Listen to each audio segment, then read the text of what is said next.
Hello guys, welcome to our channel study and analyse. आज हम बात करने वाले हैं सिविक्स के पहले चैप्टर की, जिसका नाम है power sharing for class 10th। So let's get started. First we are going to study about Belgium and Sri Lanka. Belgium is a small country in Europe, smaller in area than the state of Haryana. It has borders with France, Netherlands, Germany and Luxembourg. It has a population of little over 1 crore, about half the population of Haryana. The ethnic composition of this small country is very complex. Here they are trying to say that जो Belgium है वो अपनी borders Netherlands, Germany, France और Luxembourg के साथ share करता है. Of the country's total population, 59% lives in the Flemish region and speaks Dutch language. Another 40% people live in Wallonia region and speaks French. Remaining 4% of the Belgians speaks German. Means जो 59% है वो Flemish region में रहते हैं और वो Dutch बोलते हैं. बाकी के जो 40% है वो वलोनिया रीजन में रहते हैं और वो फ्रेंच बोलते हैं. और रिमेनिंग 1% है वो बेल्जियन से और वो जर्मन बोलते हैं. अब बेल्जियम की कैपिटल है ब्रुसेल्स. ब्रुसेल्स में 80% पीपल फ्रेंच बोलते हैं और 20% पीपल डच बोलते हैं.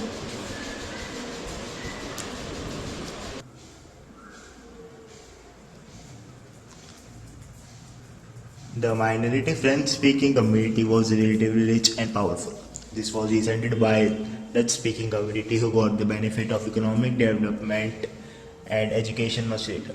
This led to tension between the Dutch-speaking and French-speaking communities during the 1950s and 1960s. मतलब जो फ्रेंच स्पीकिंग कम्युनिटी है वो रिलेटिवली रिच और पावरफुल थी, लेकिन वो माइनॉरिटी में थे. फिर भी वो बहुत रिच थे और पावरफुल थे, क्योंकि जो डच स्पीकिंग कम्युनिटी है उनको इकोनॉमिक डेवलपमेंट और एजुकेशन की जो फैसिलिटीज़ है वो उनको बाद में मिली थी. This led to tension between Dutch and French speaking communities during 1950 and 60s. इससे 1950s और 60s में जो डच और फ्रेंच स्पीकिंग कम्युनिटी है उनके बीच में तनाव बहुत ज़्यादा बढ़ गया था. The tension between the two communities was more acute in Brussels. Brussels represented a special program. The Dutch-speaking people constituted a majority in the country but a minority in the capital. Let us compare this to the situation in another country. Sri Lanka is an island nation just a few kilometers of the southern coast of Tamil Nadu. It has about 2 crore people, about the same as in Haryana. Like other nations in the South Asia region, Sri Lanka has a diverse population. The major social groups are the Sinhala speakers, who are 74%. Tamil speakers are 18%. Among Tamils, there are two subgroups who are the Tamil natives of the country are called Sri Lankan Tamils, who are 13%, and the rest, whose forefathers came from India as a plantation workers during colonial period, are called Indian Tamils. Means 5% are the Indian Tamils and 13% are the Sri Lankan Tamils. As you can see from the map, the Sri Lankan Tamils are concentrated in the north and east of the country. Most of the Sinhala speaking people are Buddhist, while most of the Tamils are Hindus or Muslims. There are about 7% of Christians who are both Tamil and Sinhalas. Just imagine what could happen in a situation like this in Belgium. The Dutch community could take advantage of its numeric majority and force its will on the French and German speaking population. अब ऐसे हालात में Belgium में क्या हो सकता है कि जो मेजोरिटी है, जो डच कम्युनिटी वो मेजोरिटी में है, तो वो इस बात का फ़ायदा उठा सकती है कि वो मेजोरिटी में है, तो वो अपनी इच्छा, अपनी जो वो चाहते हैं वैसा कर सकते हैं, क्योंकि वो मेजोरिटी में और वो फोर्स कर सकते हैं फ्रेंच जर्मन स्पीक करने वालों को. This would push the conflict among communities further. This could lead to a very massive partition of the country. Both the sides would claim control over Brussels. In Sri Lanka, Sinhala community enjoyed an even bigger majority and could impose its will on entire the country. Now let us look what happened in both the countries. Majoritarianism in Sri Lanka. Sri Lanka emerged as an independent country in 1948. The leaders of the Sinhala community sought to secure dominance over government by virtue of the majority. As a result, democratically elected government adopted a series of majoritarian measures to establish Sinhala supremacy. मतलब जो वहाँ की government है उन्होंने सिन्हाला को ज़्यादा supremacy दी, सिन्हाला को supreme रखा as compare to other.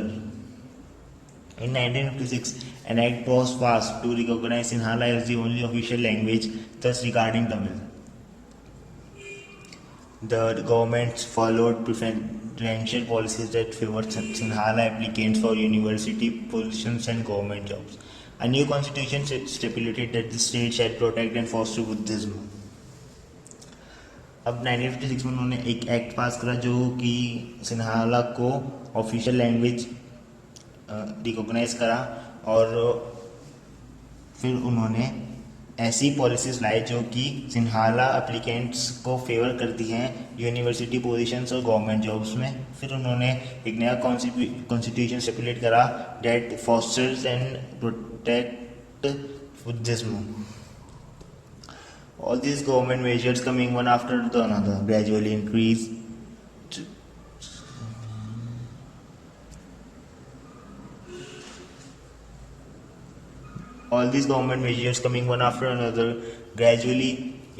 the feeling of illiteration among the Sri Lankan Tamils.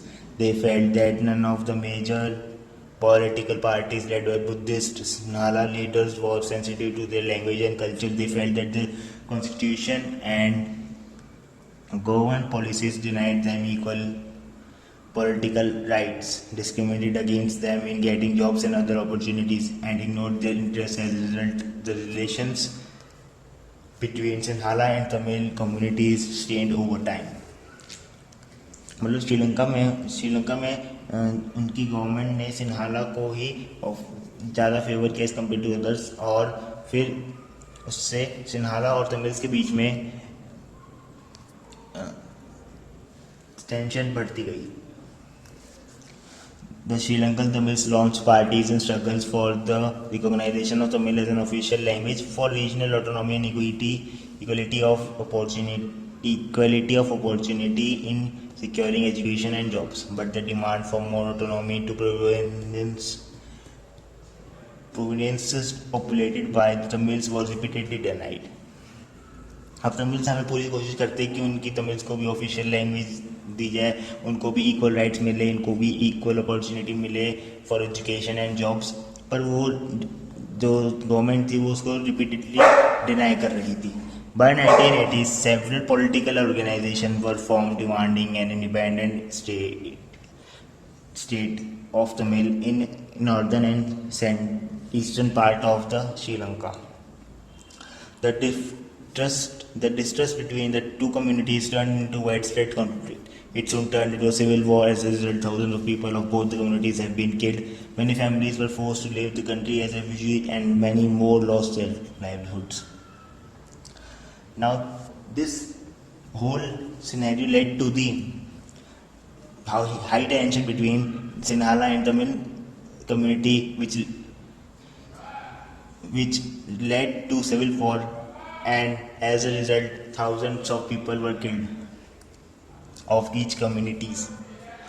Sri Lanka's excellent record of economic development, education and health, but the civil war has caused a terrible setback to the social, culture and economic life of the country. It ended in 2009. Now we are going to talk about Belgium. Accommodation in Belgium. The Belgian leaders took a different path. They recognized the existence of regional differences and cultural diversities.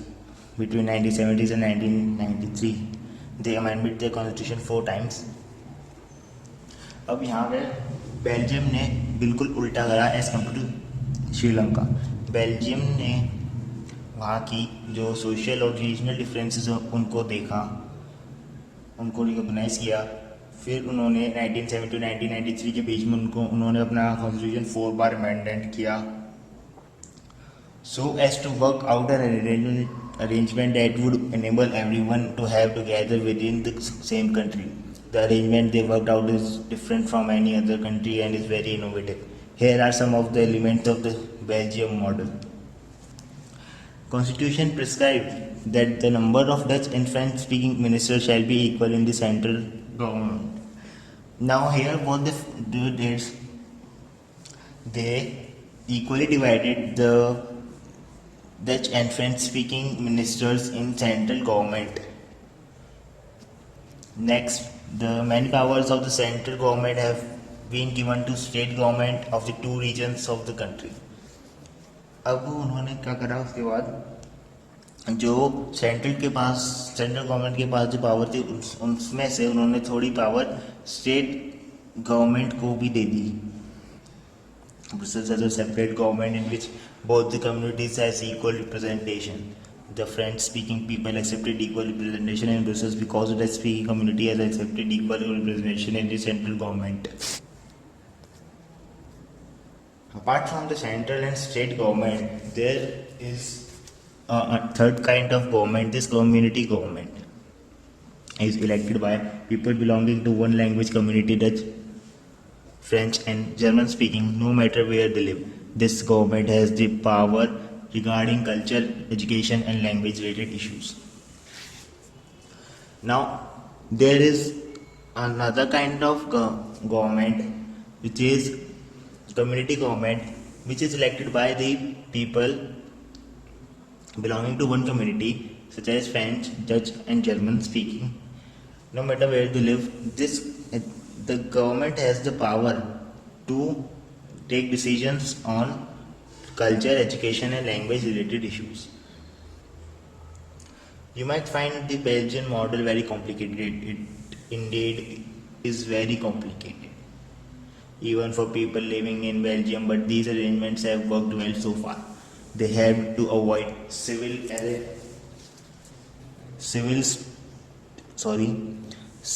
strife between the two major communities and a possible division of the country on linguistic lines. When many countries of Europe came together to form the European Union, Brussels was chosen as its headquarters.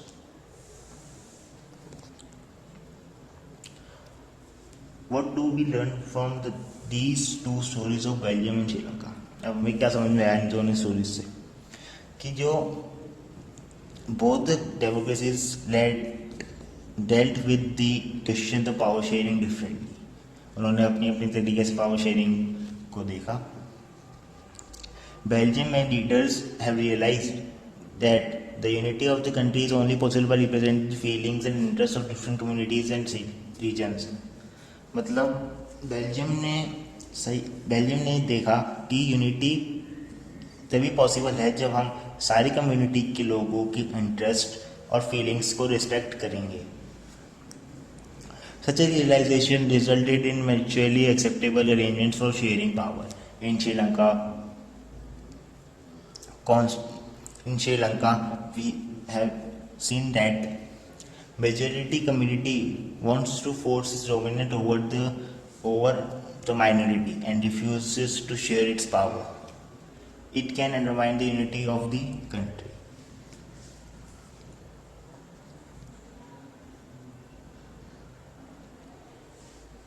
Now, why power sharing is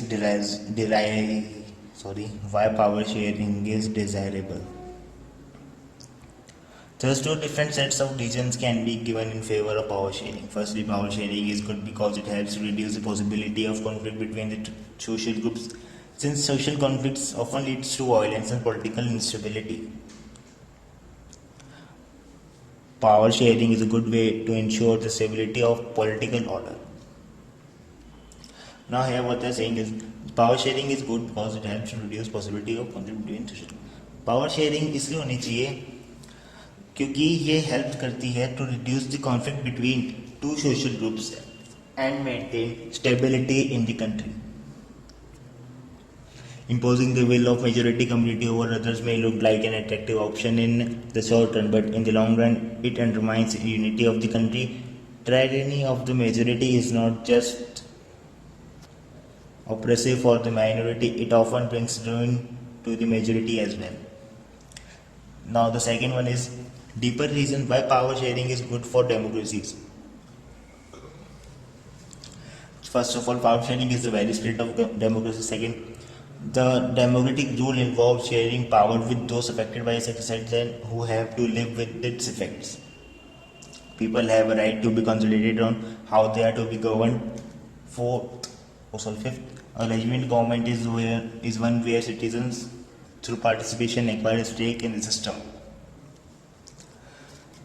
अब ये कहना चाह रहे हैं कि जो good reasons है for the stability of the democracy are, first of all, power sharing is the very spirit of democracy. Power sharing is a democratic rule involves power sharing with those affected by success and who have to live with its effect.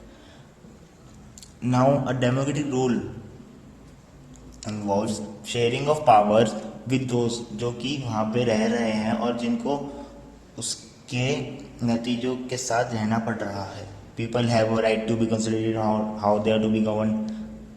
People के पास right to information होना चाहिए कि वो कैसे govern कर रहे हैं. A legitimate government is one where citizens through participation acquire a stake in the system.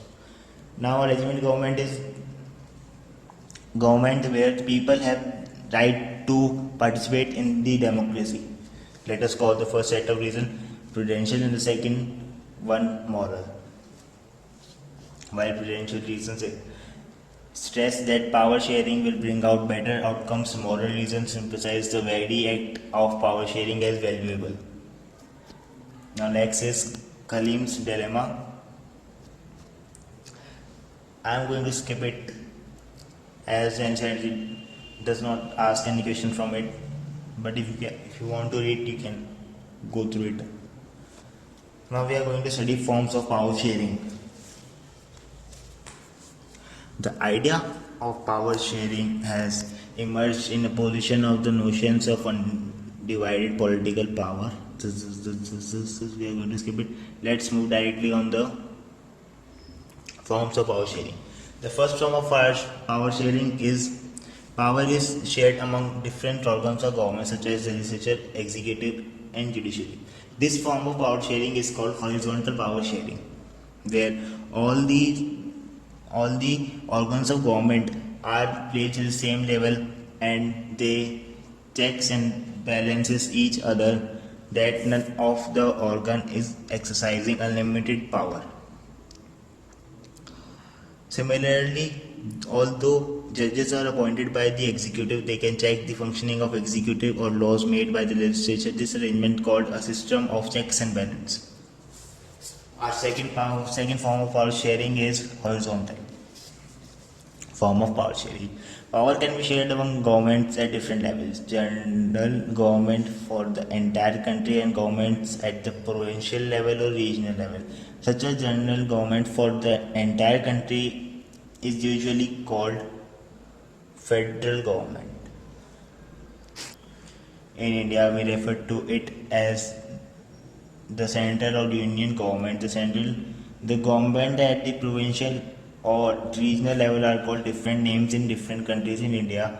We call them as state governments. This system is not followed in all the countries. There are many countries where there is no provincial or state government.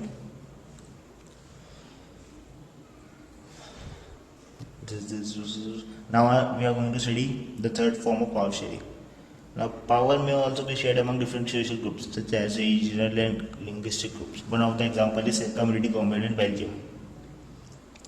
In the countries, there are constitutional and legal arrangements whereby socially weaker sections and women are represented in the legislatures and administration. Last year, we studied the system of reserved constituencies in assemblies and the parliament of a country. This type of arrangement is meant to give space in the government and administration to diverse social groups who otherwise would feel alienated from the government. And now let's study fourth form of power sharing. Power sharing arrangements can also be seen in the political parties, special groups, and movements.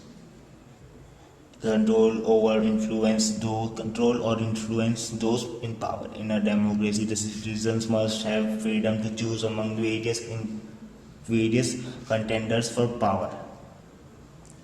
Means here they are saying that for run, to run a country, there must be many parties from which a candidate can choose one of them. In contemporary democracies, this takes the form of competition among different parties. This. We are going to skip it. We should read it as it is very important, but this is going to be very long. And here our chapter ends. Thanks for listening me.